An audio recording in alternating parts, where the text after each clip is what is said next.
Welcome to Behind the Muscle podcast. Today's guest is an NPC bodybuilder and co-founder of Team Full ROM. Today's guest is Charly Joung. Charly, welcome to the podcast. Thank you so much for having me on. Yeah, for sure, Charly. So I'm excited to chop it up with you. I've got a couple of questions I'd like to start each conversation off with. So the first question I have for you is, who are a few of your favorite bodybuilders of all time? I'd say, I guess from a purely physique perspective, Flex Wheeler. I mean, common answer, I think, amongst most bodybuilders. I guess his like size, balance of shape, aesthetics, all of that around. It's just, for me, that's like the pinnacle of what bodybuilding is. Beyond that, I mean, currently, a bodybuilder, he just recently turned pro in the same show that I did recently, Justin Shire. I really look up to his technique, his training method. If any person's ever seen his Instagram, you can see he's like a machine, like a technician with his kind of form technique throughout all exercises. So that's really cool to see, especially nowadays when people are kind of leaning more towards, I guess, slightly more evidence-based practices of training. So yeah.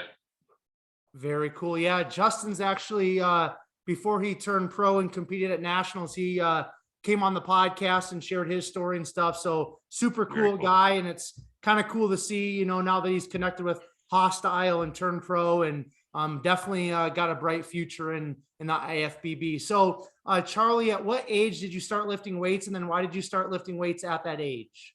I mean, this is going to be like a pretty standard answer a lot of guys give, but I started lifting early teens, right around like 13 years old.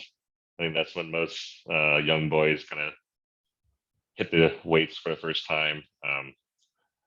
Reason, another kind of a simple one. I was 120 pounds at this height. I was always kind of the runt in my grade all the way up until like middle school. I had like a growth spread up to 5'11". I haven't grown since, unfortunately, but because of that, I was like, you know, even skinnier. So, you know, decided to lift weights. Luckily, my parents got me one of those old sand weight sets in the basement, and kind of never turned back from there.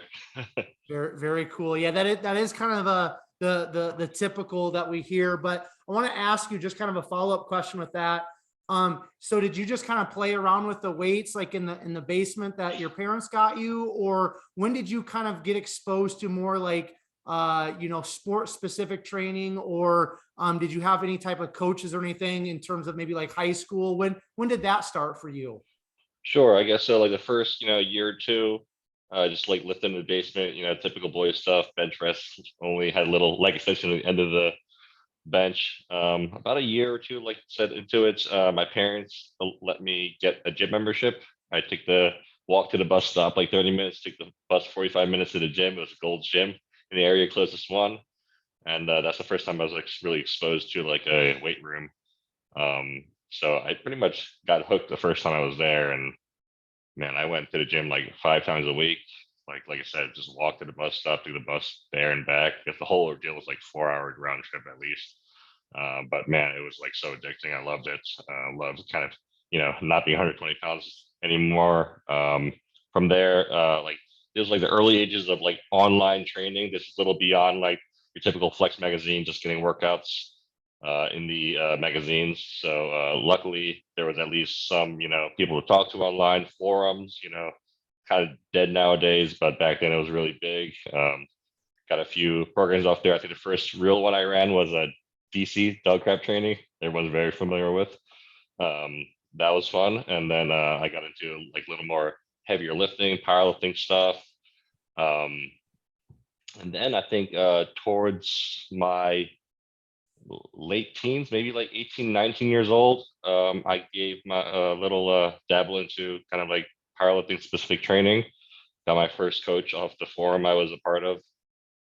So actually I was a powerlifter for, man, the last 10 years of my lifting career or so. So I stopped powerlifting about 3 years ago. So before that, I was pretty much powerlifting. I hit up some decent numbers. I think my best total was like 1925 at 242, so somewhat decent. And I had to kind of stop powerlifting for a while. End up being kind of permanent because I kept running into overuse injuries because just couldn't fit under the bar, unfortunately. But yeah, and that's how I kind of found bodybuilding, kind of pivot towards something that, you know, use a little less weight, a little more technique oriented, a little more focus on, you know, the actual reps rather than just moving weights. So yeah, that's how I got here. Perfect, perfect. And we're going to dig deeper into that. Before we do, though, Charly, I just kind of want to get a little bit of a snapshot of your childhood, your upbringing. So if you don't mind sharing with myself and the listeners, the viewers, where did you grow up? Talk about those younger years, maybe talk about, you know, some of the influences of maybe your parents, some of the teachers, coaches, adults in your life, up to about high school, and then we'll transition from there, okay? Yeah, yeah. Pretty much born and raised in Philadelphia. Kind of, you know, grew up in the like inner city school system. Typical story. We're in that. Got bullied a lot growing up. That being, you know, because, you know, Asian kid in a urban school system. It's pretty typical back then. I'm not sure about right now, but pretty sure it's pretty similar. I mean, my main source of inspiration, I guess, up until then, even now, were my parents. Just, you know, very, very hard workers. I think a typical, once again, story that a lot of you know, second gen kids have here is that they look up to their parents because they just, you know, everything they do is for their kids. So that kind of like really inspired me to kind of try to be the best that I can be at any, regardless of what I do, right? Because they sacrifice so much just for me to be here. So I guess that would be my main source of inspiration. Yeah, I mean, like I said, pretty standard story for me. Nothing too crazy. Now, let me interject for a second. I'm assuming just because of your heritage and stuff, was academics something that was highly stressed, and was that something that you focused on a lot when you're younger, or not so much? Oh yeah, yeah, yeah. Once again, feel like a broken record, but yeah, typical Korean American, you know, story. Academics and other extracurriculars were held highly. You know, I was meant to get straight A's, honors classes, honor roll. Went to magnet school for high school in Philly. You know, scored pretty damn high on my SATs.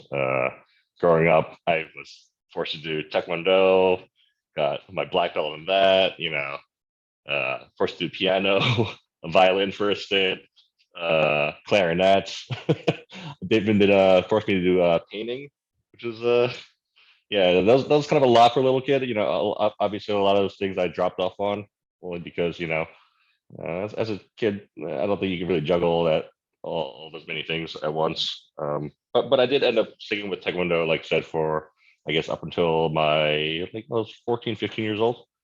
So that was pretty cool. I think that gave me kind of like a decent jump off point for, you know, lifting. So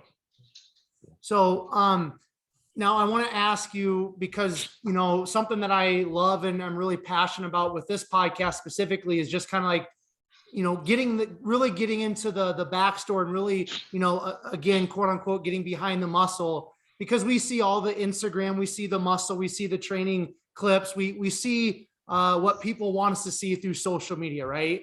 And so my passion is to kind of get behind the muscle, because you're a human being just like I am. We tie our shoes the same and such. So I want to ask you this, Charly, and you know, share as much as you want, but you know, being an Asian American, and you mentioned, you know, some of the bullying, you know, how did you deal with that when you were younger, if you did, or how have you been able to work through that or deal with that as you've grown up, or is there maybe still some effects from that when you were younger?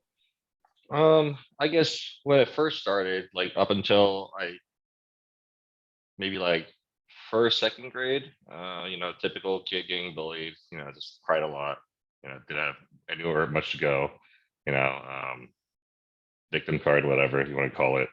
And then around, like I said, second grade, my parents put me in Taekwondo. over the summer. So when I came back and I got bullied again, I fought back for the first time, which felt neat because I distinctly remember that fight, my first fight ever. So from that point on, yeah, I pretty much fought back anytime I got bullied, which was, I would say, at least once a week.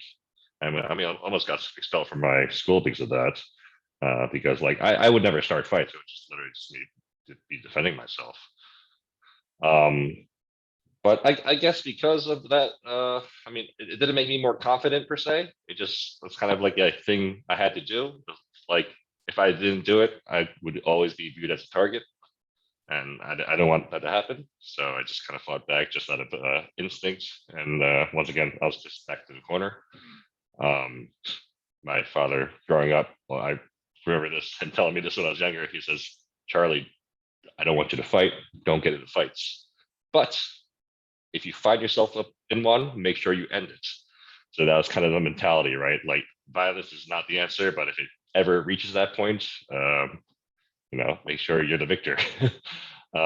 So yeah, growing up, luckily, so like I said, I went to medical school for high school, so a lot of fighting up until 8th grade, and then once I got in high school, it's a magnet school, so they had a zero like violence policy. They just like didn't tolerate it whatsoever. Like one strike, pretty much you're out. So from then on, didn't get in much fights. But I guess it was a little weird still because I was still always on the defense, even though there was no violence coming towards me. So I was kind of like a weird, like kind of weird kid, outsider. Didn't talk much to people. I knew a lot of people, but didn't really have friends. Kind of one of those kids. Um, and yeah, I kind of like didn't like where I guess my life was kind of heading in direction. So when I got into college, kind of luckily met some new friends and I guess was able to express myself better than just kind of just being the kind of distant, lonely kid, a little bit angry at the world for how I grew up. But I guess since then I just kind of tried to be, I guess, more open about kind of just myself and my role in the world. So yeah, this is where I am now. Excellent, man. I appreciate you touching on that. So let's get into, so you're wrapping up high school. Obviously academics and some other things were really heavily stressed in terms of your parents. Did your parents have an expectation for you in terms of what they wanted you to be? And then once you graduated high school, you went to college. How did that kind of unfold?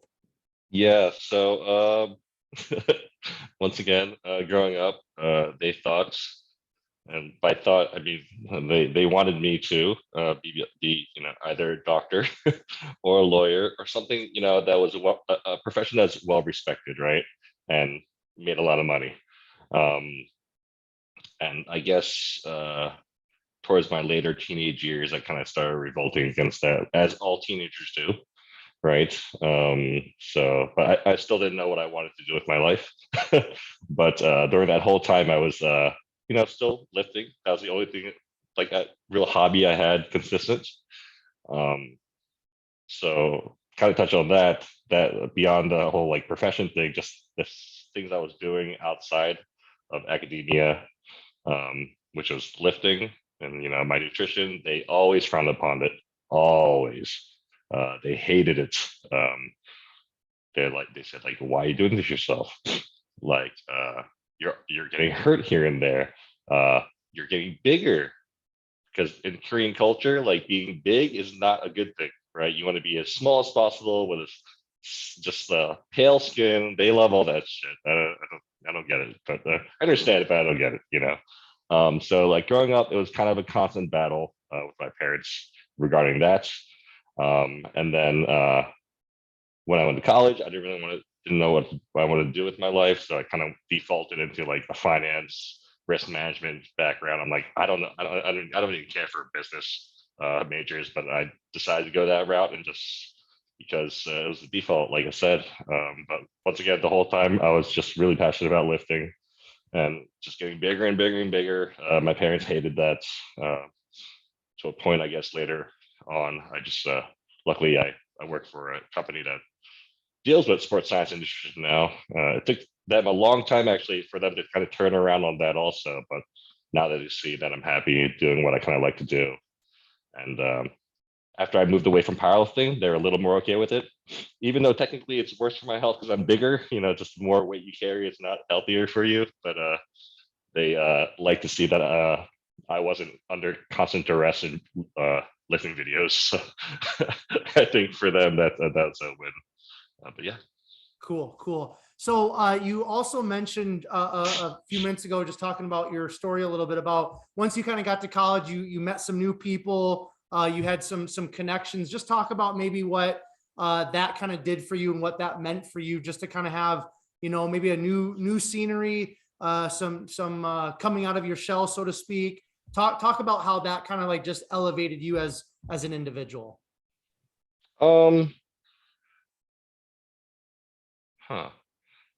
I think it's mostly positive. Not looking back on it, like I said, I met new people. I kind of was able to come out of my shell a little more because of that. But I mean, at the time, I guess it was like, depending on who you ask, the typical like unhealthy way some college kids do it. They hit college and they start drinking a lot, partying a lot, all that stuff. There's pros and pros and cons to that, right? One, you get to meet new people.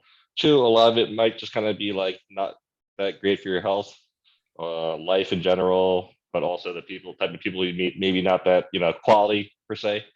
But I kind of use that, I guess, to break out of my shell because obviously when you drink more, you kind of loosen up. Not really your personality, in real life. But I guess I use some of that to kind of bleed over into, I guess, sober person Charly, right? So I'd say in the long run, it helped me. In the moment, probably not a good thing. I did have an issue with alcohol for a while, to the point where I graduated college, pretty much binge drinking the whole time, and then I moved to Korea for 2 years to start a business, and I was drinking even more the whole time. And I kind of quit drinking for a whole year.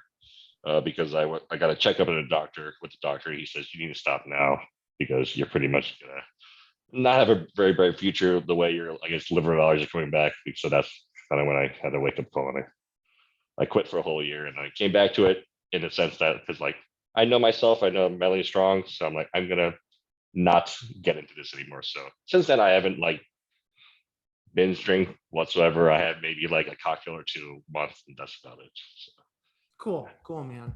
All right, so let's talk about before we kind of get fully into the strength training and the powerlifting, the bodybuilding side of Charly. I want to kind of finish up just the business side of things, and then we'll move on. So you just mentioned moving to Korea. Why don't you talk about that, and then just talk about, as you were establishing yourself within, the physical culture, how were you kind of, paying your bills, and what were you thinking about in terms of how am I going to make this passion of mine in terms of strength sports? How am I gonna make this in terms of paying the bills and making money and so forth? So just touch on that for a minute, please. So oddly enough, this is gonna take kind of like a left turn. So after college, as you know, I graduated with a double major, finance and risk management. This opportunity came up to move to Korea to start a business with two guys I knew just through online, but they on a forum. But it wasn't a lifting forum; it was a fashion forum. So a lot of things. That's something that people know about me. And I do like fashion. It's kind of a thing that I kind of really enjoyed, still do, but more so back, in my 20s, early 20s. So I thought to myself, if not now, when, right? So I figured, do it now. If it doesn't work, I come back, start a career, etc. If I start a career now in finance, there's no time for me to ever do this. So I went to Korea, just kind of packed my bags day before Christmas, just left. And we pretty much started up a leather jacket company, custom made, handmade leather jackets from tailors, literally made one by one. And yeah, looking for the next paycheck was tough. because, like I said, it was just three of us, and we're kind of working with a workshop to kind of help make our jackets, and everything was kind of just done by us, and any income that came in was just split amongst us, and we're just kind of like hanging on for a long time until it got about a year in. It got established pretty decently, nothing to write home about, but enough where I'm like, okay, we have our processes set. And then that's when I started kind of making my plans to leave Korea, so because I didn't have to physically be there anymore. So after that, I came back. Didn't know really what I wanted to do.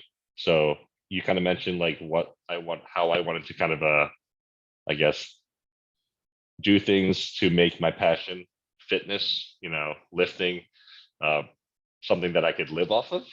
That never crossed my mind ever, actually. So when I came back, I kind of I worked as a budget analyst. I worked my way up, switched jobs here and there. I ended up working at Comcast for a bit, and then I was at an insurance company, and then a little bit during that time, that's when I met Dr. Mike Zotel, co-founder of RP. And we just became good friends. He knows this too. I didn't really know who he was. It was just an odd meeting online on Facebook back in the day. It wasn't too weird, where he just kind of put a shout out saying like, I'm going to be in Philly visiting Dr. James Hoffman. If anyone wants to hang, let me know. And people were commenting. So I'm like, yeah, sure. I'll show you around. So I end up going to their house with my then girlfriend, now wife. And I opened the door expecting a party. It was odd. It was just him and James sitting around. It was the day after Halloween. They were getting dressed to go out. And I'm like, oh, this is very odd. And pretty much they said, let's go out, hang out in the city. Said, okay, we don't have costumes. So we ended up, my wife and I ended up wearing their sweaty Batman and Robin costumes from the night before. And James dressed up as Jabba the Hutt, and Mike was Princess Slave Leia. I have pictures, so if anyone wants to see him, hit me up.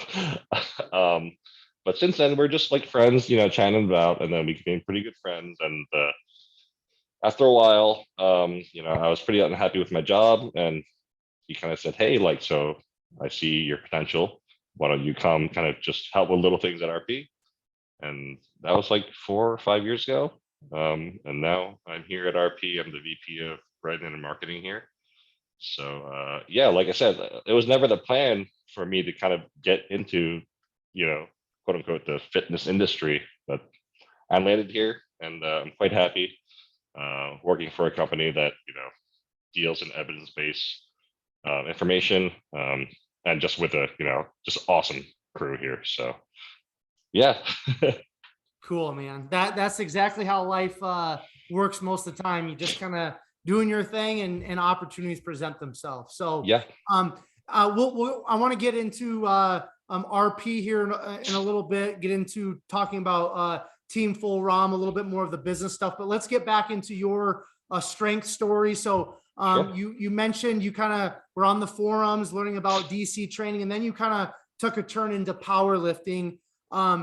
And there's also something I saw on your Instagram, I think it was like 3 posts ago, you said something about the 3 things between like some things you've learned about, bodybuilding and powerlifting, the differences. Yeah. But before we get to that, I want you just to kind of talk about your powerlifting experience, and Yeah. how important was that for you, Charlie, to kind of have that strength foundation in terms of powerlifting, transitioning into bodybuilding. So talk about powerlifting, talk about some of those experiences, and then talk about how important or not important you feel personally having that powerlifting background was for you to step into bodybuilding and really make a smooth transition, so to speak. Gotcha. So I guess I'll just start from, I guess, when I kind of first started getting the powerlifting. Like I said, I was on his forum. It was called Iron Addicts. I don't know if they're still around, but that was the forum name. The owner, his name was John Pinder. He was my first coach ever. So at first, like I said, I was just there kind of trying to absorb knowledge, but then there's a lot of powerlifters. I'm like, oh, this is cool. I want to try this. So I kind of tried it out. I'm like, I like this a lot. This is really fun lifting all this weight. And then John Pinder, the owner, and he was coach there. He's like, he said, dude, he saw some potential in me, I guess. And I asked if he could coach me, and he agreed. So I was with him for several years, and we made great gains. I loved every second of it. And then a little later, I transitioned to another coach, um, and did a little more, and just I kind of had to stop doing it because, like I said, overuse injuries. But I mean, all that I got from that, transition into bodybuilding. Uh, I think the most important thing for me was just learning how to lift properly with good technique, for powerlifting at least, because as the better technique you have, the more efficient your lift is. So you're just going to lift more, right? Instead of kind of lifting with brute force. Um, that being said, I mean, if I had to do it all over, knowing that I would end up in bodybuilding, I would probably not have gone that route.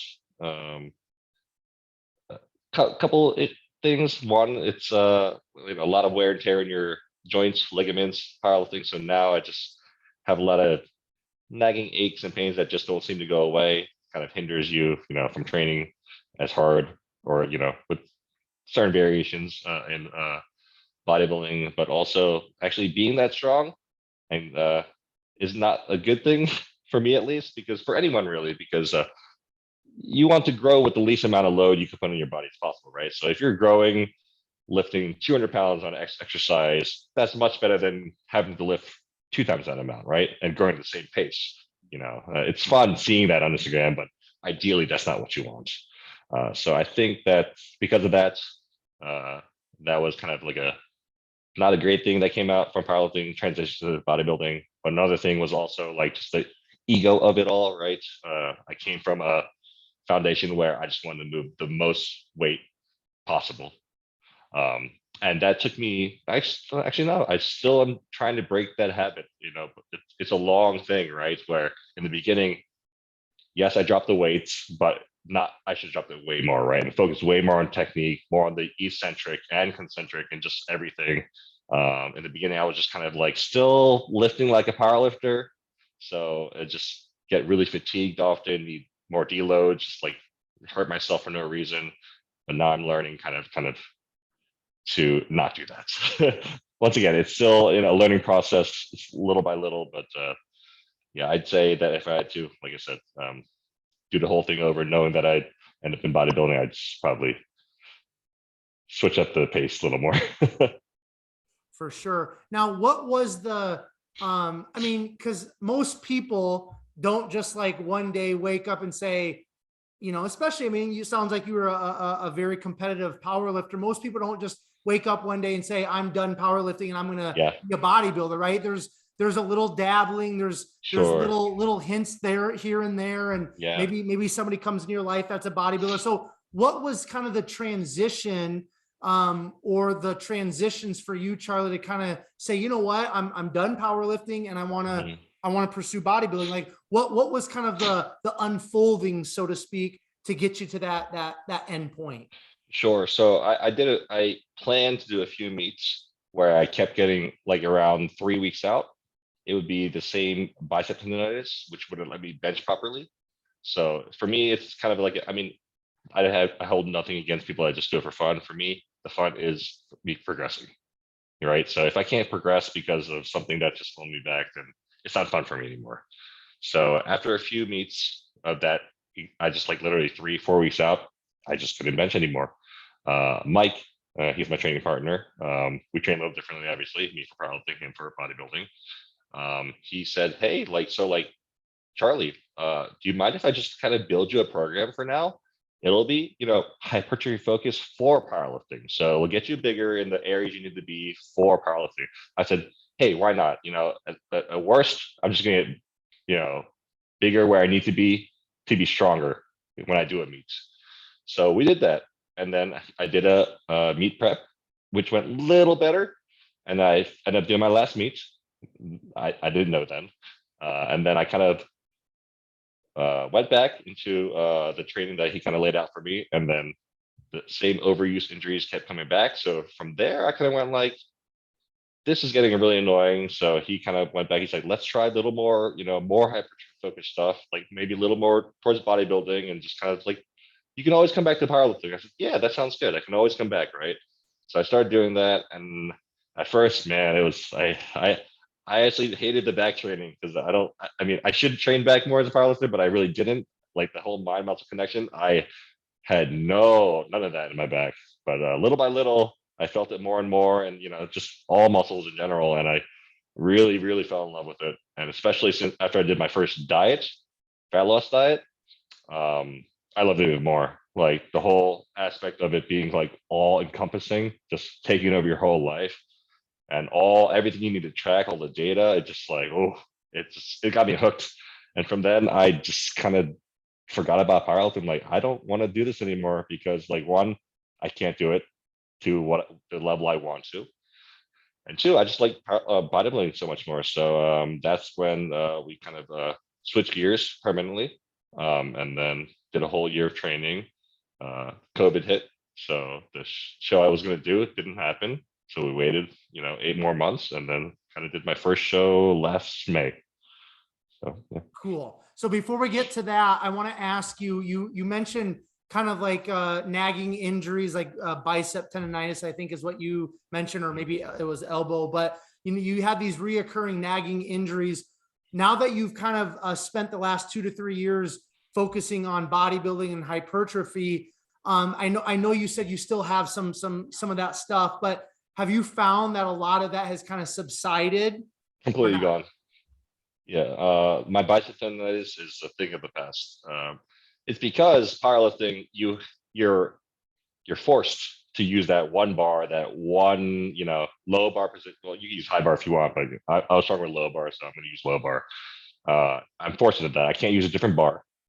They don't let you compete with the buffalo. They don't let you, there's no variation, right? And that's the key, variation. So now if anything starts bothering me, I just switch it up to something that's slightly different, maybe a slightly different bar path or machine, the actual force curve. But there's always ways to pivot in bodybuilding training. So that's why at worst, I have a sore elbow from time to time. And once again, if that happens, I just switch up the bicep exercise or something else. So now it's just like literally just like little nagging things where when I said nagging things in the past, it actually limited me from training. Now I have none of that. Excellent. Which is amazing. Yeah. Okay, so I want you to expound a little bit on this Instagram post that you put up just here recently. I think it was like I said, like the third one on your Instagram when I was kind of prepping for our conversation this morning. But it's these 3 things that you've kind of found over the last 3 years in terms of kind of like, the differences between powerlifting and bodybuilding, or what you found that you appreciate more about bodybuilding over powerlifting. So the first one was no bad training sessions. I'm kind of paraphrasing here. The second one was bodybuilding is harder than powerlifting. And then number 3, being jacked is more fun. So why don't you just expound on that for us, please? Well, the first one's easy. So no bad training session, right? That kind of goes back to the whole injury thing, right? If something bothers me, I don't have to do it anymore. I can easily pivot to something else, get same amount of stimulus for fatigue.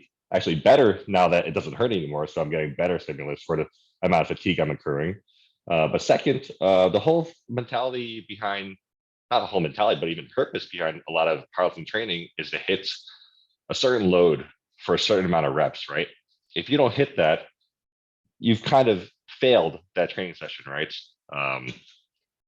With regards to bodybuilding, if you can't hit a certain load or a rep for that week where you have planned, there's always a way to pivot with different intensity techniques. You could do myo reps, you could do a drop set, you could do an additional set on top of it to just accrue more volume. So that's what I meant by no bad training session, for me at least, right? So powerlifting, maybe at least once a week, I'd have a bad session where this is not healthy. Unfortunately, I kind of am victim to this. It would kind of eat away at me, right? Like it wouldn't just stop at the training session. I would like think about it all day and it kind of like bleed into the week and other areas of my life. But now I haven't had that once in all 3 years of bodybuilding. Even when something nags, or even when in prep, the training session was still an effective one for me. Yeah. And then I guess. So then just go on, why from your perspective is bodybuilding harder than powerlifting? Yeah, so like I said, something I touched on a little bit ago, like it's all encompassing.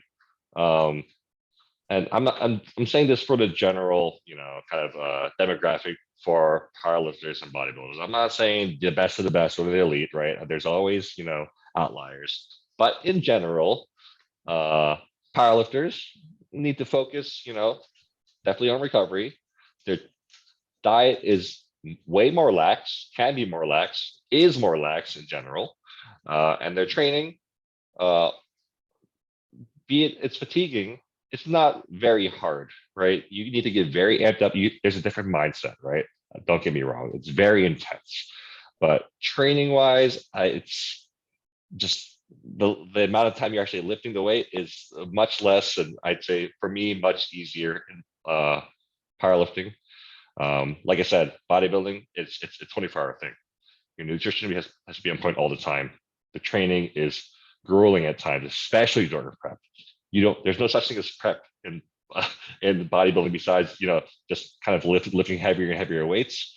You may have to cut weight, but you ask anyone that's done both and ask what's harder. Is a week water cut hard, or is 16, 20 weeks of prep hard? That's a no-brainer, right? And the thing with that, the second one that got under a lot of people's skin, I got a lot of DMs about it saying like that's wrong or whatever, right? It's mostly coming from people that have just done powerlifting, right? And most people that have done both, they DM me, they're like, this is 100% true. Like they've done both and they know bodybuilding is harder. And I'm not, and once again, this is not to say one thing's worse or better. Just none of that, right? I love powerlifting. I think it's great.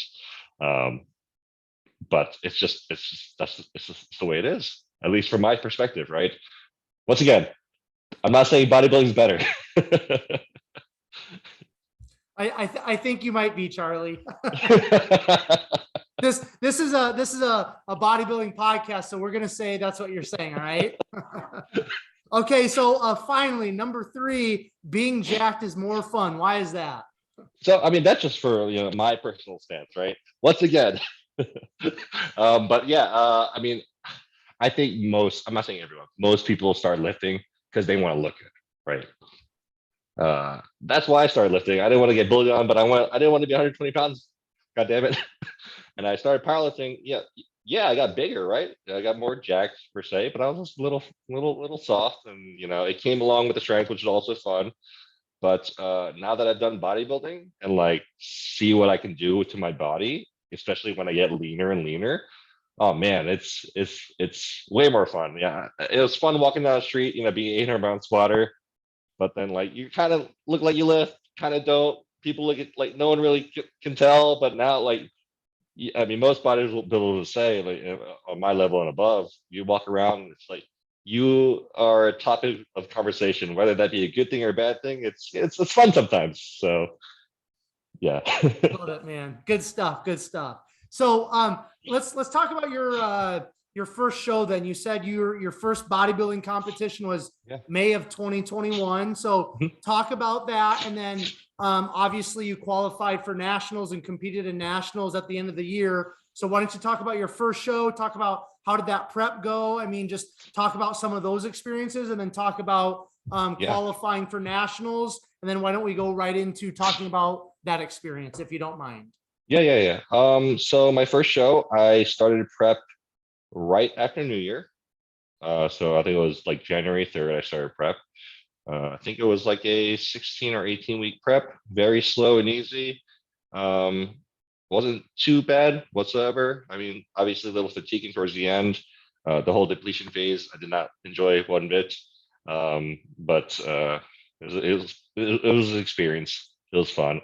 But yeah, the whole goal of that show was to get qualified. But I mean, it wasn't very hard thing to do because, as you know, right after that was still during the COVID rules. So I think if you're top 5 in your division, you qualified anyway.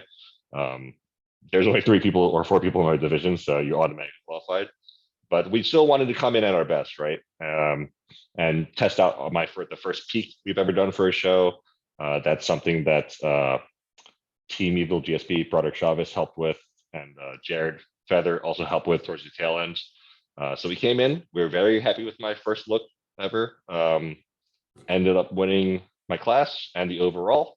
So that was kind of like a little nice, cherry on top of the whole kind of ordeal. People always ask me like, "Oh man, were you nervous?" Like, oh, etc. I'm like, that was. I'm getting on stage in a goddamn banana hammock, dancing around. I wasn't nervous at all. Like, if you've been see, here's the one good thing about powerlifting. If you've done a powerlifting meet, the amount of nerves you have getting under like 800 pounds for a squat, it can literally kill you. That's way far beyond any kind of nerves you'll feel at a bodybuilding show, especially the first one I did. Luckily, I was surrounded by really, really friendly, helpful competitors. They knew I was a newbie, and they just kind of like walked me through the whole thing. So that was awesome, right? It was just camaraderie backstage. Like I was like, oh, what do I do? I was making jokes the whole time, trying to not look nervous. But yeah, that was great. But after that, we decided to take a small mass phase. We wanted to do nationals just to see, I think a lot of guys like to just see where they're at, right? Even though I personally didn't think I was ready for one, the team said, let's do it anyway. At worst, you see where you kind of compare to everyone else. So we did like a 15-week prep for that. A little more difficult, a little more grueling. That's probably because it was shorter prep, and also I got much leaner this time around. I ended up making first call outs. That was my underlying goal, right? But it's not something I said too publicly, only because it's one of those goals where you can't control, right? It's not a factor you can control. It's something in the judge's hands all the time, so you can only do your best. So that was my main goal, right? Just to kind of be compliant with my diet, my training, my steps, and that's all you can do. But luckily, first call outs and nationals, so I was very, very happy with that. And yeah. What weight class did you compete in or participate in at nationals? So I was super heavy. Okay, cool. Yeah. Yeah, I was probably one of the lightest ones there. I was definitely the smallest one out of the first call outs and second call outs. Very cool. Yeah, because I mean, the overall winner out of nationals, he came out of the super heavies, correct? Carlos, yep, Carlos Thomas Jr. Yep, yeah. So I mean, that's pretty awesome. I mean, your second show, you're at nationals, and you're competing against. I mean, I had Nate Spear, Carlos was on the podcast. I had a lot of those guys that got their IFBB pro cards, and a lot of the guys that got into first call outs in a lot of the different weight classes on the podcast, either leading up to nationals or post nationals, and some of them both. And I mean, from my perspective, their perspective, and a lot of people's perspective, it was one of the most competitive nationals in recent years. So, I mean, why don't you talk about that? Talk about like kind of like your mindset. I mean, yeah, first call outs in your first national show at nationals. I mean, the overall winner came out of your weight class. Just talk about your mindset post show, maybe some of your takeaways, and then talk about, Charlie, kind of what the future holds for you in terms of competing, please. Sure. So going into the show, I'm one to, this is not a healthy thing I do. I always talk myself down. Not a good, I'm trying to break it. I'm trying to kind of believe in myself a little more. But going into the show, I had that mindset, as I always do for anything I get into growing up. So I thought I wasn't going to do well anyway. I always undersold myself. That being said, I didn't know about the whole, I guess, I only learned later on that it was viewed to be one of the more competitive nationals ever. So like I said, when I made first call outs, I was happy because I'm like, that was my underlying goal, but I wasn't ecstatic. That was like, I was content, right? That was like my like, at least I got that done. Whew. But then like you said, more and more people told me, dude, that was like, great job. I'm like, why? I was 8th place. But they're like, dude, it was super competitive and like all that stuff. And like, and I started looking back on like all the photos from the show and all the competitors that, beat me out. I'm like, geez, these guys are like thoroughly impressive. And I like looked at a few of the photos, like my eye for bodybuilding isn't great. I've only been in this sport for a few years. I don't know too much about the judging criteria and all that stuff. But I mean, just by like like I said, my novice eyes, I looked at those guys in the first like top like 6, and I compared it to like just like previous nationals, just like stage photos. I'm like, they could have all made pro easily. So after like learning that fact, I was a little more like, man, maybe I'm okay at this at least. Maybe I have some kind of future. Who knows? You can you can only hope. You can only kind of work hard day by day and see where that gets you. And like I guess that being said, I mean my future plans is to kind of take this whole year and just kind of put on some size. Things we learned from the show kind of already knew is that I am undersized because I'm 5'11", so I just do need a little more size to look like I fill my frame outs. I think my lower body's decent, my upper body for sure, and that's kind of the feedback I got anyway. So it's good that a lot the judges' feedback aligns with kind of like what I thought I needed. So this whole year, put on weights. The ideal plan is in 2023 to step on, hopefully maybe try give 2 shots to North Americans first, and then if that doesn't happen, do nationals. But I'm hoping to be at least 20 pounds heavier on stage. So somewhere in the 250, 255 range, and kind of make it, hard not to get the pro card. But, you never know that, right? That's always in judges' hands. You can only try your best. So, but I'm excited for that. Yeah, matching's fun for now. Love that, man. No, that's great. You said you're 5'11", right? Yeah. Yeah, which I mean that I'm 5'11", and that in bodybuilding terms, I mean that's pretty tall. You know what I mean? So Yeah, there are some challenges with being a little bit taller, right? Yeah, for sure. Especially since, like I said, I started at 120. I don't have an appetite, never did. So like every like pound I've accrued since then is just, it feels like I'm like pushing heaven and earth to do so. But I have a great team behind me, Dr. Mike Israel, Jared Feather, Joe Jeffrey, Broderick Chavez, and just all those great collective minds helping me out, figuring little things I could change to kind of just grow a little more, get lean for shows. It just helps a lot. Helps me not to think, which is great. 100%. No. And I wanted to ask you about having kind of like that professional of a team, so to speak, around you, because I mean, a lot of people, let's be honest, like bodybuilder after bodybuilder that's been on this podcast, and I consume a lot of bodybuilding content and podcasts. Most of them are, started off, they competed on their own. They didn't have a coach, and they just kind of like winging it, trying to figure it out. And maybe at some point they get a coach and some things change. But, to be able to have that type of a team around you from the get-go, I mean, talk about just how comforting that is for you and how encouraging that is for you in terms of just like being the best version of yourself in terms of a bodybuilder. Yeah, it's invaluable. Like I said, it puts me in a position where I don't have to think too much about what I need to do or don't need to do. I don't have to second guess my training, my diets, prep, supplements, all that stuff, right? I have people to bounce that off of and just literally tell me what to do. Jared, like I've pointed out, Jared in my last show, Nationals, he arrived there the day before I got there in Orlando to get everything set up for me.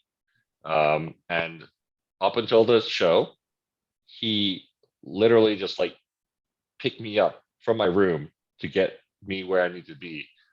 Pretty much like feeding me, drink this, eat this when I need to. So like that alone, like especially, during showtime is just like takes away so much stress. And having that amount of knowledge behind you, like I said, just gives you confidence that you're doing everything right, or as right as it could be.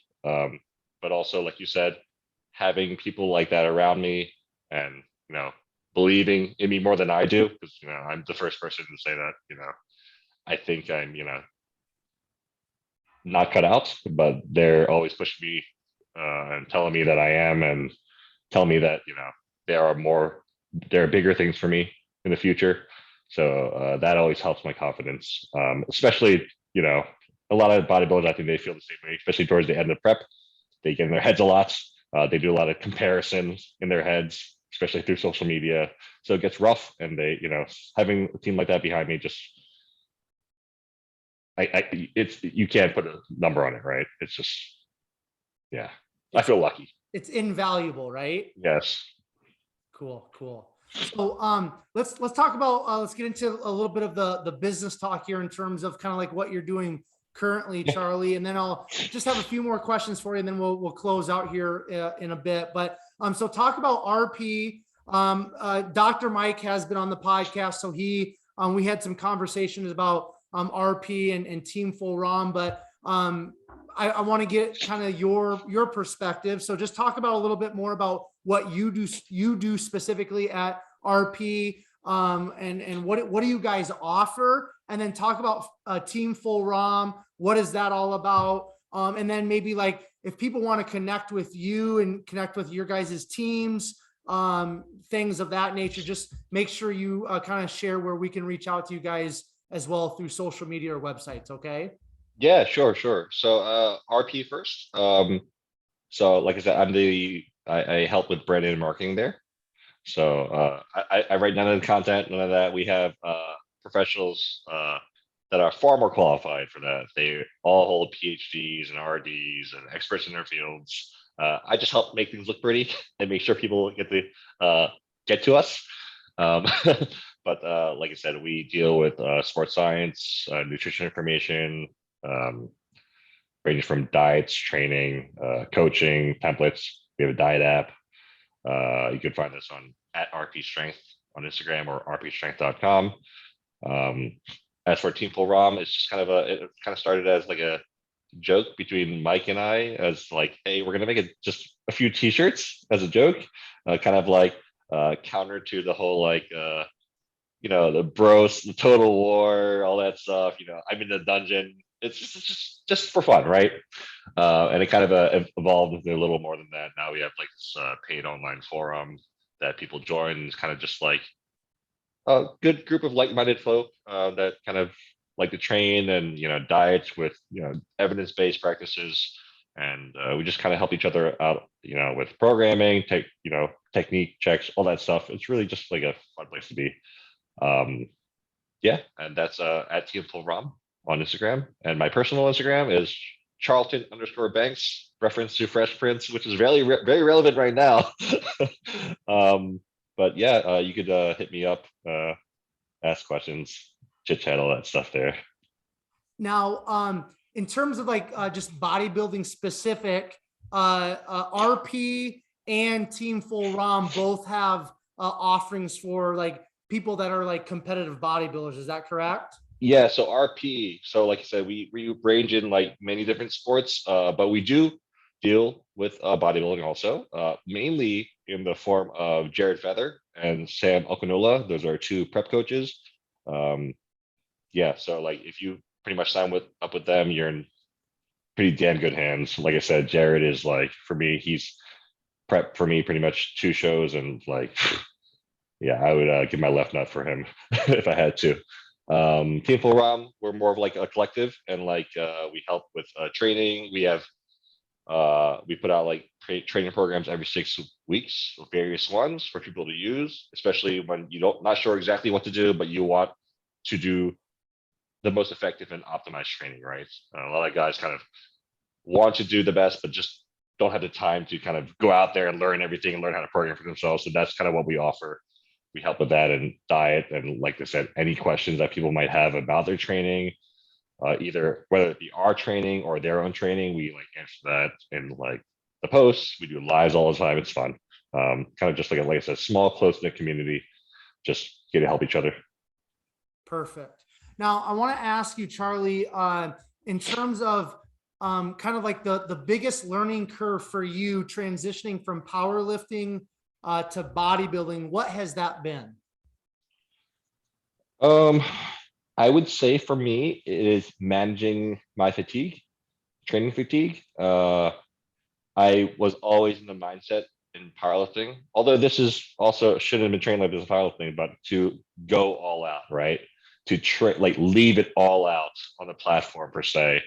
Um, to push the weight as quickly, as fast as possible, more weight better, right? And now that's not the case.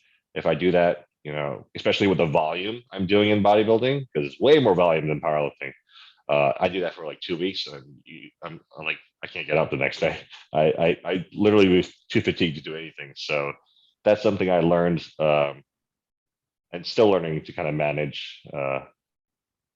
My first show, I almost ran into that problem towards like the last like 6 weeks. I was PRs left and right, but like that's not when you need to hit PRs. That's when you kind of just need to hit your volume to maintain the muscle you have, because you're trying to get leaner at that point. You're not trying to put on the size. It'd be nice to put on the size, but you're not trying to. And that's I almost like ended up in a I didn't know where I was like half the time. So fatigued that my brain wasn't working. In conjunction with the diet, that wasn't fun. But yeah, I'd say for me, that's the biggest learning curve, to kind of manage training volume.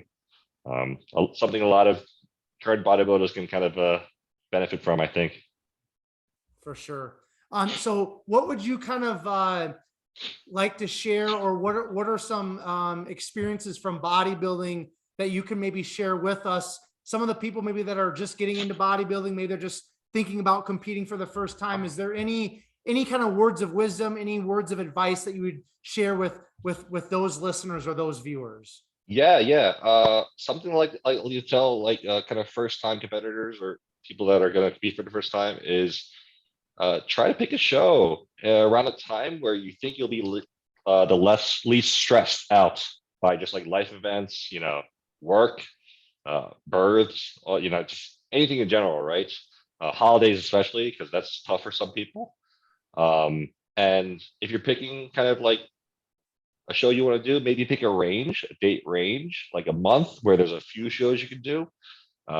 This is something that a lot of people run into, especially even people that are competing for a while, is that they'll start to stress out towards the end because they're not going to make it in time, or they think they won't make it in time. But if you have a date range, especially for a first show where it doesn't really matter, you're not a pro, so it's not like you have to make this show, right? Kind of just go from there. It's way less stressful. You give yourself way more flexibility. And as we all know, in bodybuilding, stress is like the number one enemy during prep, especially. It can like stall your progress just like outright. Like if you don't get enough sleep, or if you're overly stressed, you're done. So it's really good to do anything possible to make your whole experience the least stressful as possible. Yeah. Excellent. Love that. Okay. So we're going to wrap it up here. I want to kind of go back to, just like the personal side of Charly now. So we've been very thorough in terms of kind of like your story and stuff. What do you feel like in bodybuilding, powerlifting, the physical culture, I'm sure is going to tie into this, but just let's say over the last like 3 to 5 years, has there been, some sort of like personal growth for you, maybe outside of bodybuilding or powerlifting, that you feel like has really brought a lot of positivity into your life? Does that make sense? Yeah, that makes sense. Um, I guess the one big thing I learned recently in the last few years is maybe not even learned, but actually had like the ability to actually do with the new kind of like not new friends, but like friends I've been like kind of accruing over the last few years, and just like the bonds have been stronger, and also prep in general. Just be honest with my feelings, uh, kind of out there, but yeah, especially like meeting Mike, guys like Jared, or and other guys in our circle. Um, yeah, if you see on Instagram that we're just like bodybuilders, right? It's nothing special, but we're honestly like not your typical like bodybuilder per se. We're very in touch with our feelings. We talk on a very, very deep level. Um, and that's kind of bled over luckily into when I do prep.